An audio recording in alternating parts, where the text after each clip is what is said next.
little girl tied a biker's bootlace. What he found dispatched 75 Hell's Angels. The pattern in the bootlace wasn't random.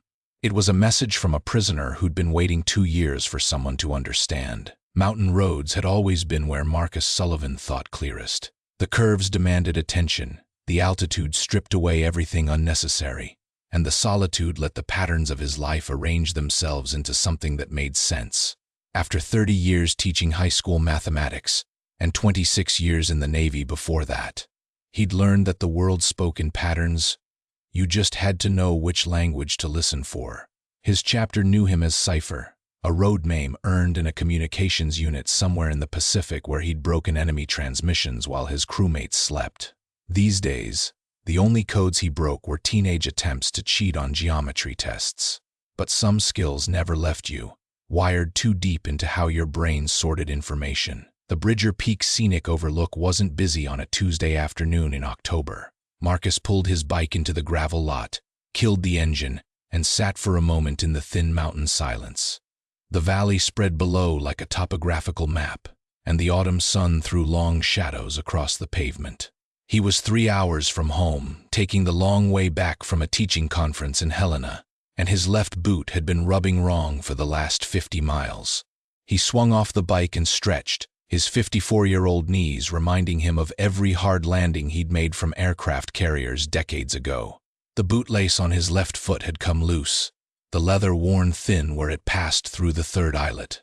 He bent to fix it, then straightened when he noticed her. A young woman stood near the information board, watching him with an intensity that didn't match the bright smile on her face. She wore clothes that hung oddly, a sweatshirt too large, jeans that pooled around ankles, everything clean but wrong, like costumes chosen by someone who'd never met her. Her features carried the unmistakable characteristics of Down syndrome, and something in her stillness made Marcus think of a bird trying to decide if it was safe to approach breadcrumbs. She took 3 steps toward him, stopped, then came the rest of the way with rehearsed confidence. "Your shoe needs help," she said, the words careful and bright. "I can fix shoes. I practice helping travelers. Some travelers give tips for good help." Marcus glanced around the empty overlook. No other vehicles, no other people. "That's kind of you, but I can manage. Please." Her smile didn't waver, but something behind her eyes sharpened. "I'm very good at laces. My grandfather taught me special patterns, very good patterns that help shoes stay tied." Something in the emphasis on special patterns made Marcus pause. He'd spent enough years reading subtext in coded messages to recognize when words carried more weight than their surface meaning. "Special patterns?" "Please," she said again, and this time the smile flickered, just for a second. "Please let me show you." Marcus settled onto a nearby bench and extended his left boot. "All right, show me what your grandfather taught you." She knelt quickly, nimble fingers already working at the lace before he'd finished speaking. "My name is Rose," she said, pulling the lace free of its current configuration. "I live at Pine Ridge. It's a nice place. Very nice. We help with work and learn skills." The words came out smooth and practiced, but her hands told a different story. Marcus watched as she began threading the lace through the eyelets, and his stomach went cold. The pattern was wrong. Deliberately, precisely wrong. She wasn't using any standard lacing technique he recognized. Instead, she was creating a series of long crosses and short crosses, skipping eyelets in a sequence that made no functional sense for securing a boot, but made perfect sense if you'd been trained in radio communications during the Cold War. Dash, dash, dash. 3 long crosses. The letter O in Morse code. Dot, dot, dot, dot. 3 short crosses. The letter S. Marcus forced his breathing to stay steady, his face to show nothing but polite patience. His mind raced through the pattern as her fingers flew, counting out the sequences. P. The lace ran out before she finished. But she'd encoded the most critical information in the lower eyelets where someone would have to look closely to see the pattern. 1-4. SOULs. 14 souls. #LPUS. Rose tied off the lace in a perfect bow, smiled up at him with that same practiced brightness, and said loudly, "There, much better. Do you have any change for the good work?" Marcus reached for his wallet with hands that wanted to shake but didn't. He pulled out a $20 bill, conscious that anyone watching would see an ordinary transaction, a traveler tipping a helpful young woman. "Your grandfather taught you well," he said carefully. "What branch did he serve in?" Something genuine flickered across her face. "Navy. Like you. He was in—" She stopped herself, and the bright smile snapped back into place. "He was very smart. He taught me patterns for everything. Some patterns people don't see unless they know the language."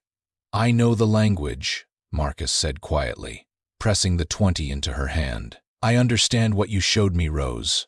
Her eyes filled, but she blinked rapidly, the smile never faltering. A white van appeared on the access road, moving faster than was safe for the curves. "The van comes at 3:15, she said, her voice still cheerful but urgent. "Every day at 3:15. I have to go now. Thank you for the tip, mister. I hope your boot stays tied." She was already walking away, joined by 3 other people who emerged from the tree line, 2 men and another woman, all moving with the same rehearsed casualness, all wearing clothes that fit wrong. A handler climbed out of the van, a thick-necked man in his 30s with Pine Ridge Care Facility embroidered on his polo shirt. "There you are," he called out, impatient rather than concerned. "How many times do I have to tell you not to wander? In the van. All of you. We're already behind schedule." Marcus stayed on the bench, watching as the 4 adults climbed into the van like schoolchildren on a field trip. The handler scanned the overlook with suspicious eyes, landing on Marcus for a long moment before apparently deciding a lone biker posed no threat. The van pulled away, and Marcus watched until it disappeared down the mountain road. Only then did he look down at his boot. The lacing pattern was a masterpiece of hidden communication, elegant in its simplicity. Anyone who didn't know Morse code would see nothing but an unusual lacing style. Anyone who knew Morse but wasn't looking for a message might notice something odd, but dismiss it as eccentric. But someone who knew how to look for information deliberately hidden in plain sight would see exactly what Rose had risked everything to encode. Marcus pulled out his phone and took 3 photographs of the lacing from different angles. Then, carefully, he untied the boot and documented each stage of the pattern, committing the sequences to memory even as he photographed them. When he relaced the boot properly, his hands were steady again, his mind shifting into a mode he hadn't accessed in years, the cold analytical space where you processed intelligence without letting emotion cloud the data. A 19-year-old woman with Down syndrome, capable of encoding complex Morse code into a bootlace in under 3 minutes. Taught by a Navy grandfather who'd understood she was smart enough to learn the skill and might someday need it. Trapped in a facility that dressed its residents like dolls and paraded them through tourist stops to panhandle for tips. 14 souls. "Help us!" Marcus made 4 phone calls before he started his bike. The first was to his chapter president. The second was to a lawyer he'd served with who specialized in disability rights. The third was to a county clerk he knew from his teaching union who could access business records. The fourth was to a woman who ran an advocacy network for adults with developmental disabilities. By the time he rolled out of the parking lot, the machinery was already in motion. Some patterns, once you saw them clearly, demanded a response. And some messages, once decoded, couldn't be ignored. The sun was setting behind the mountains as Marcus headed not toward home, but toward the county library in Bridger Falls. He had research to do, and the cold fury that had settled in his chest told him he wouldn't sleep until he understood exactly what was happening at Pine Ridge Care Facility. 3 days later, Marcus sat in a corner booth at Eddie's Diner with 6 people who'd responded to his calls with the kind of immediate attention that told him his instincts had been right. Stella Kirkwood, the disability rights attorney, spread papers across the table like a prosecutor building a case. Pine Ridge Care Facility, licensed 4 years ago by Wallace Caldwell, registered as a supported living community for adults with intellectual and developmental disabilities.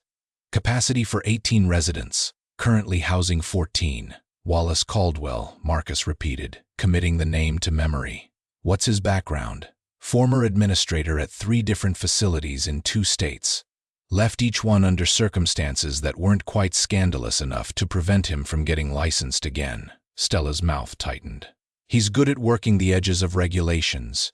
Everything looks perfect on paper. State inspections passed. Documentation in order. Families told their loved ones are thriving in a structured environment. Jackson Torres, Marcus's chapter president, leaned forward. "What's the catch?"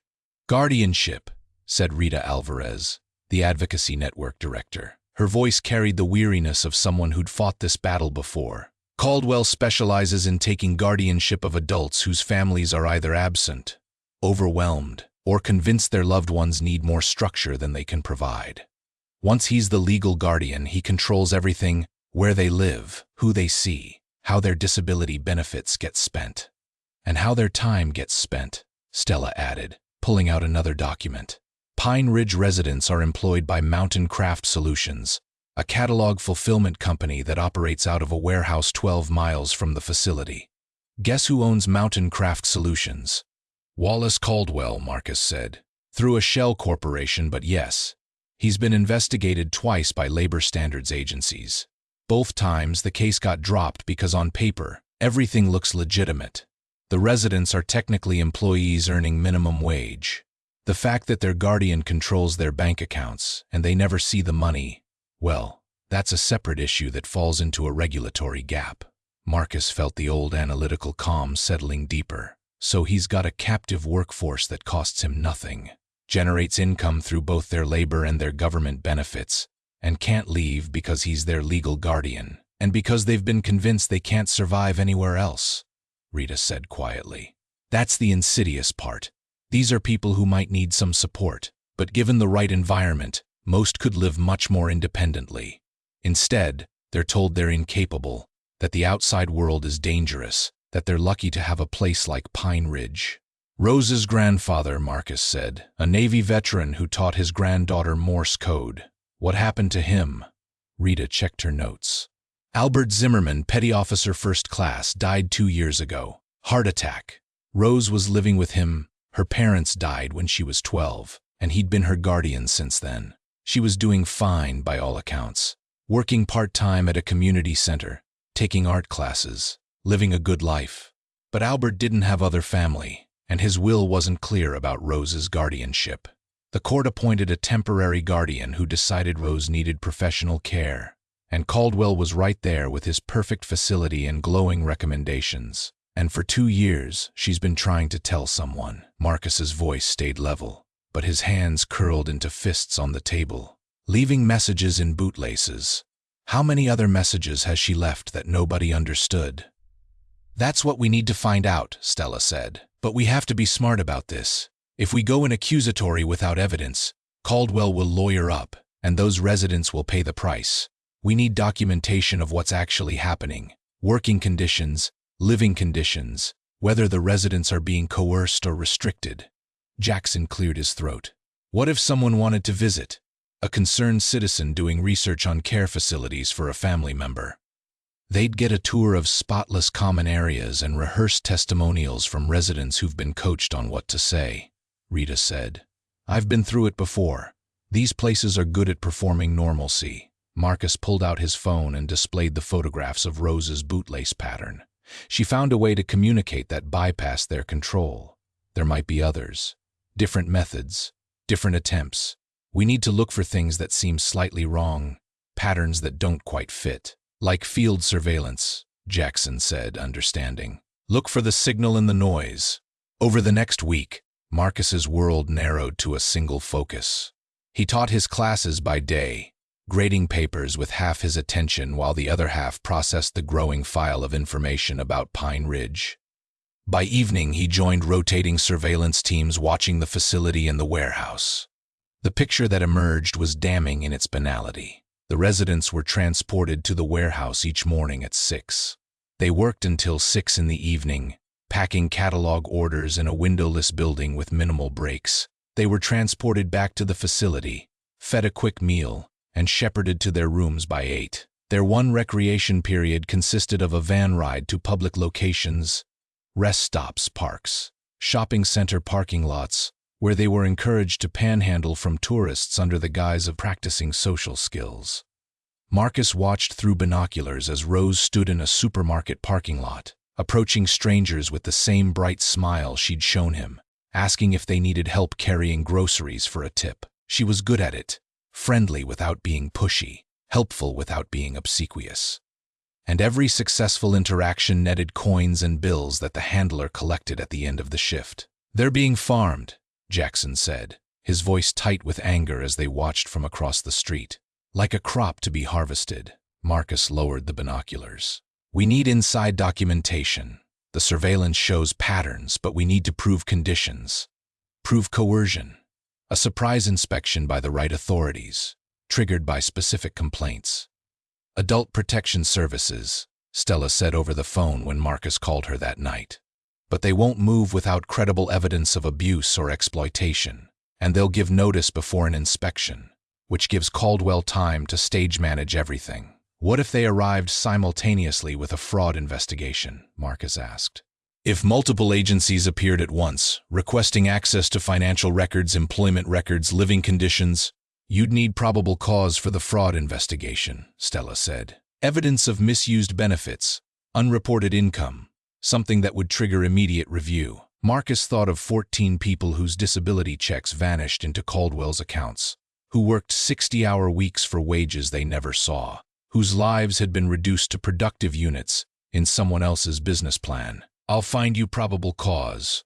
He started with property records, tracing the ownership structures of Pine Ridge and Mountain Craft Solutions through layers of shell corporations. Then employment records, obtained through his county clerk contact, showing the discrepancy between reported wages and hours actually worked. Bank records proved harder, but a retired IRS investigator in the chapter had maintained certain access and certain skills. The pattern emerged with mathematical clarity. Caldwell had built a perfect machine for extracting value from vulnerable people while maintaining just enough legal cover to avoid prosecution. Disability benefits were spent on care that consisted of 4 residents packed into rooms designed for 2. Wages were paid but immediately deducted for room, board, and care services at rates that conveniently absorbed every dollar. Residents worked unreported overtime for a company that paid their guardian for their labor through elaborate invoicing schemes. "It's not just exploitation," the IRS investigator said, staring at the spreadsheet they'd assembled. "It's systematic theft. He's stealing from the federal government, from these people, from labor and tax systems. This is the kind of evidence that gets multiple agencies very interested." Marcus made more calls. Federal investigators who specialized in disability benefit fraud, state labor board inspectors, county health and safety officers. He laid out the evidence methodically, pattern by pattern, letting each agency see how Pine Ridge violated their specific jurisdiction. And then he called his chapter. "We're going to need witnesses," Marcus said at the emergency meeting. "When the agencies arrive, there needs to be a crowd. Concerned citizens exercising their right to observe public safety, inspections. Enough people that Caldwell can't control the narrative or intimidate the residents into silence." "How many people?" Jackson asked. Marcus thought of 14 souls who'd been prisoners for years, who'd tried to communicate through every means available and been ignored. "As many as we can get. This needs to be undeniable." The investigation was scheduled for a Tuesday, exactly 3 weeks after Rose had tied Marcus's bootlace. The agencies agreed to coordinate their arrival for maximum impact. Adult Protection Services, the State Labor Board, the County Health Department, and federal investigators from both Social Security and the IRS would arrive simultaneously at 9 in the morning. Marcus's chapter put out the call through their networks. "Concerned citizens welcome to witness. Bring cameras. Bring notebooks. Bring the kind of attention that made official misconduct impossible." At 8:30 on Tuesday morning, Marcus stood in the parking lot of a gas station 2 miles from Pine Ridge and watched as motorcycles began arriving. Not just his chapter. Calls had gone out through the advocacy networks, through veteran groups who remembered Albert Zimmerman, through networks of people who understood what it meant when the vulnerable were exploited. By 8:45, there were 75 motorcycles in formation, riders checking their cameras and recording devices, preparing to be the witnesses that Rose and 13 others had needed for so long. "This is just documentation," Marcus reminded everyone, his voice carrying across the assembled group. "We're observers, we record, we bear witness. The authorities will handle the intervention. Our job is to make sure it can't be buried or dismissed." Jackson grinned, fierce and proud. Cipher, you beautiful math nerd. You built a case so tight they can't wiggle out. Rose built the case, Marcus corrected. We're just making sure it gets heard. The motorcycles rolled out at 8:50, a procession that stretched a quarter mile along the mountain road. The sound of 75 engines echoed off the peaks, a thunder that announced something was coming, something that couldn't be ignored. They arrived at Pine Ridge at 8:58, pulling into the parking lot in the access road in a carefully coordinated formation that left space for the official vehicles while creating an undeniable presence. By 9 o'clock, when the agency vehicles began arriving, residents and staff inside the facility could look out the windows and see a sea of leather and cameras, of people who'd come to pay attention. Marcus stayed on his bike, watching as suited investigators emerged from sedans, as inspectors gathered their documentation, as the carefully planned convergence began. Stella Kirkwood arrived with 3 other attorneys, all carrying briefcases full of legal precedents and rights advisories. Wallace Caldwell emerged from the facility looking like a man who'd just watched his perfect machine seize up and catch fire. He was 61, soft around the middle, with the kind of professional haircut and friendly demeanor that probably reassured concerned families. Right now, he looked like he was trying to decide which fire to put out first. "What is the meaning of this?" he demanded, addressing the lead investigator from Adult Protection Services. "You can't just show up without notice. We have protocols, we have rights, so do your residents," Stella said, stepping forward with her credentials. "We're here to ensure those rights are being respected. You're welcome to contact your attorney. In the meantime, these agencies have legal authority to inspect your facility, your financial records, and your employment practices." Caldwell's eyes swept over the assembled motorcycles, the cameras, the crowd of witnesses. "This is harassment, intimidation. I'll have every one of you arrested for legally observing a lawful inspection," Jackson called out. "We're on public property, we're not interfering, and we've got a First Amendment right to document government activities. But you go ahead and call the sheriff. We're happy to wait." The inspection took 6 hours. Marcus and the others maintained their position in the parking lot, a silent presence that transformed what might have been a routine review into something historic. News crews arrived around 11, drawn by tips and the spectacle of 75 motorcycles surrounding a care facility. Rita Alvarez gave a calm, factual interview about guardianship abuse and the exploitation of disabled adults. Around 1 in the afternoon, the residents began emerging under escort of Adult Protection Services workers. They looked confused, frightened, uncertain what was happening or what would happen next. Marcus watched as Rose stepped out into the sunlight, blinking like someone emerging from a long darkness. He dismounted and walked to where Stella was coordinating with the APS workers, explaining options and rights to residents who'd been told for years they had neither. Rose saw him approaching and her eyes widened with recognition. "The Bootlace man," she said. "You understood, you came back." "I understood," Marcus confirmed. "And I brought friends. Rose, your grandfather Albert, he was smart to teach you that code. You saved yourself and 13 others." Her face crumpled, and this time there was no bright smile to hide behind. "Grandpa said if I ever needed help and couldn't ask with words, I should spell it in dots and dashes. He said someone would know the language, but nobody ever did until you." Marcus knelt down so they were eye level. "How long have you been trying?" 2 years, Rose whispered. "I put messages everywhere, in how I folded laundry, in how I arranged groceries, in patterns on the playground when we had outside time. But nobody looked right, nobody saw them. Until you looked at my bootlace and I saw your face change. I knew you understood." Behind them, investigators were loading boxes of records into vehicles. Caldwell was arguing loudly with federal agents, his professional demeanor cracking into something uglier. Staff members were being separated and questioned, their rehearsed excuses falling apart under detailed scrutiny. "What happens now?" Rose asked, her voice small. Stella crouched beside Marcus, her professional composure softening into something gentle. "Now we figure out what you actually need and what you want, Rose, not what someone else decided for you. We find you a place where you have choices, where you're supported but not controlled. Does that sound okay?" Rose nodded slowly. "Can I learn more things? Grandpa said I could learn anything if someone taught me right. But Mr. Caldwell said I wasn't smart enough for more learning." Your grandfather was right, Marcus said. You're smart enough to learn anything you want.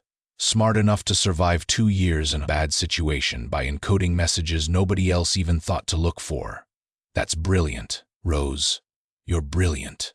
The investigation uncovered everything Marcus had documented and worse. 14 residents whose combined disability benefits and wages totaled almost $500,000 a year, all funneling into Caldwell's accounts while the residents lived in overcrowded rooms with minimal food and no autonomy. Employment records showing 70-hour work weeks with no overtime pay.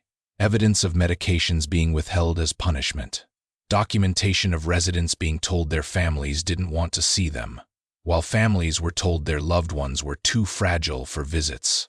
Caldwell and 3 staff members were arrested that afternoon. Others were fired and referred for prosecution. The facility was ordered closed, with residents being placed in emergency housing while proper supported living arrangements could be established. Rose's case became the key to understanding the full scope of the operation. Investigators found the patterns Marcus had theorized about her attempts to communicate embedded in everything she'd touched. A quilt she'd been made to sew for the facility's fundraising auction contained Morse code in the stitching pattern, spelling out trapped. A calendar on the wall had dates circled in a pattern that, read correctly, spelled prison. Even the way she'd arranged items on her assigned cleaning cart created messages that nobody had thought to decode. 2 years of screaming in a language nobody spoke, Rita said, reviewing the evidence with tears in her eyes. And she never gave up trying. Marcus sat in the emptied facility 3 days later, after the residents had been relocated and the investigation had expanded to 3 states where Caldwell had operated similar schemes. The building felt different without its prisoners, larger somehow and sadder, the carefully maintained facade hollow now that its purpose was exposed. His phone rang. Jackson's name on the screen. "You see the news?" Jackson asked. "Which part?" Marcus had stopped counting news stories. The exploitation at Pine Ridge had opened a national conversation about guardianship abuse, about how society treated adults with disabilities, about the gaps in oversight that allowed predators to operate with impunity. The part where 7 other facilities in 4 states are now under investigation. All the same pattern. Take guardianship, isolate the person, extract every dollar possible while providing minimal care. Rose's case broke it open. Your case broke it open. Rose's grandfather broke it open, Marcus corrected, by believing his granddaughter was smart enough to learn a skill that would save her life, and by raising her to understand she was worth saving. 3 months later, Marcus received an invitation to a community center in Bridger Falls. The return address was written in careful handwriting he recognized from the thank you note Rose had sent him, with a PS in Morse code that made him smile. The community center was hosting a showcase for a new supported living program designed by residents, advocates, and disability rights attorneys working together. Rose was one of 12 people living in their first truly independent apartments, with support staff who helped rather than controlled, who treated them as adults with agency, rather than children to be managed. Marcus arrived on his bike, alone this time, and found Rose waiting in the lobby. She wore clothes that fit, that she'd chosen herself, and her smile was real, not the bright practiced mask she'd worn at the mountain overlook, but something genuine and hard-won. "Hi, Cipher," she said, using his road name with the same care she applied to everything she did. "Want to see my apartment?" It was small but hers. 1 bedroom, a kitchenette, a living space decorated with art she'd created in the classes she was taking at the community college. On the wall hung a framed photograph of a Navy man in uniform, stern-faced but with kind eyes. "Grandpa," Rose said, following Marcus's gaze. "The caseworker helped me get his things from storage. I have his service medals now, too. And this." She held up a small spiral notebook, its pages covered in dots and dashes. "Grandpa's code notebook. He wrote down all the letters and numbers, how to make them in Morse. I didn't have it at Pine Ridge. Mr. Caldwell took all my personal things. But I remembered every pattern Grandpa taught me. And you used them to save yourself," Marcus said. "He'd be proud of you." Rose's eyes shone. "I'm teaching Morse code now, at the Veteran Center on Saturdays. There's a whole class of kids learning it. We practice on shoelaces and friendship bracelets and quilts. Patterns people can carry with them. Just in case, Marcus said. Just in case, Rose agreed.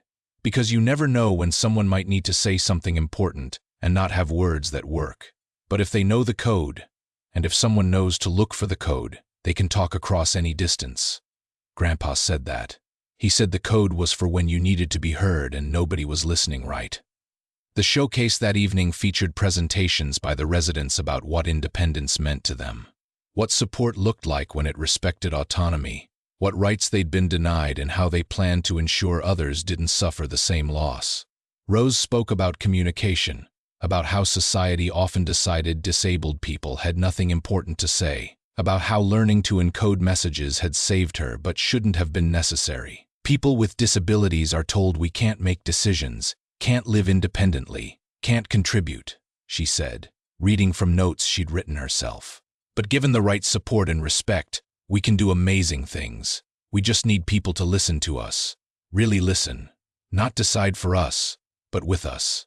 The audience, half residents and advocates, half general community members and press, listened with the kind of attention that felt like justice finally catching up. Afterward, at the reception, Marcus found himself surrounded by members of his chapter who'd come to witness this next chapter of the story. They'd become regular volunteers at the new supported living program, teaching residents about motorcycle maintenance and road safety, learning about disability advocacy and the power of community support.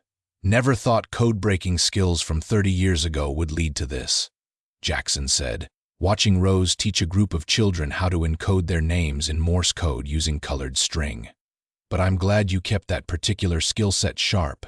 I'm glad Rose's grandfather believed she was capable of learning it, Marcus said. And I'm glad she never stopped trying to be heard. The evening wound down with music and conversation, with residents showing off their apartments and their independence, with advocates and attorneys discussing policy changes and legal reforms needed to prevent another Pine Ridge. Marcus prepared to leave as the sun set behind the mountains, casting long shadows across the parking lot where his bike waited. Rose caught him at the door, slightly breathless from hurrying. "Wait, I made you something." She handed him a braided leather cord, a bootlace, he realized, intricately woven in a complex pattern. "It's a message," she explained. "In the code Grandpa taught me, it says thank you for understanding the language. It's a proper bootlace, it'll work on your boots, but it's also a message you can carry." Marcus turned the leather in his hands, reading the pattern easily now, the dots and dashes woven into something both functional and meaningful. "It's perfect, Rose. Thank you, she said, and then, shy but determined, she hugged him quickly before stepping back. Grandpa always said the code was for communicating across distances when regular talking didn't work. You proved him right. You heard me from 2 years away. Marcus rode home through twilight, the new bootlace in his pocket, thinking about patterns and communication, about the messages people send when they're desperate to be heard. He thought about a Navy veteran who'd taught his granddaughter a skill that would save her life, about 14 people who'd been invisible until someone looked at them the right way, about how paying attention, really paying attention, could be the difference between suffering continued and suffering ended. The code had worked across distance and time, across the gap between prisoner and witness, across the silence that society imposed on those it deemed voiceless. And now Rose was teaching that code to children, creating a network of people who knew how to listen in languages beyond words. Some patterns, Marcus reflected, weren't meant to be broken. They were meant to be recognized, honored, and passed on to those who might someday need them. And some messages, once properly decoded, changed everything. If you have enjoyed this story, tell YouTube to send you more stories like this by subscribing to this channel, liking the video, and leaving a comment.